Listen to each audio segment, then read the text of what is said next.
Depuis des jours, dans cette tour HLM, les locataires vivent dans la peur. Ici, au beau milieu du quartier des Isards à Toulouse, ils sont menacés par des dealers.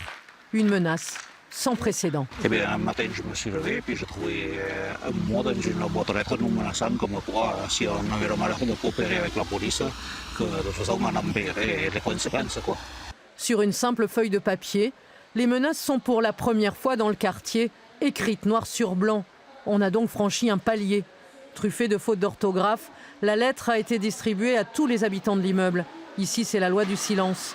Mais malgré la crainte de possibles représailles, certains ont donc décidé de parler et de céder. On passe la tête baissée, la peur de représailles, c'est beaucoup de provocations. Ils sont sans complexe, ils vous vendent de la drogue là, dans les 2-3 premières marches d'escalier avec des liasses de billets. Tout à l'heure, quand je suis rentré, il y avait une vingtaine de personnes qui étaient adossées sur la boîte aux lettres. Et voilà. Si jamais vous leur dites quelque chose, il se passe quoi?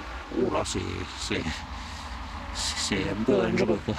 C'est une histoire, comme on dit, à prendre une tête au carré, quoi. Parce que comme ils sont plusieurs, ils sont forts. Quand vous êtes tout seul, quand vous laissez tomber, la police vient faire des petits coups comme ça, on arrête, on fait de petites arrestations. C'est pas assez, quoi. Il faut vraiment mettre le paquet et éradiquer tout ça, quoi.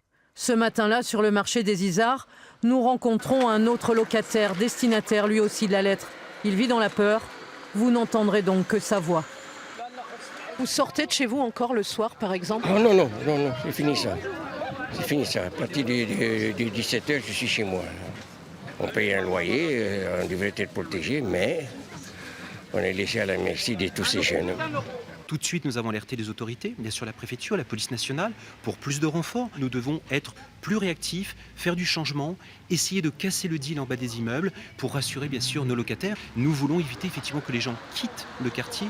Nous ne devons pas laisser les tours entre les mains des dealers.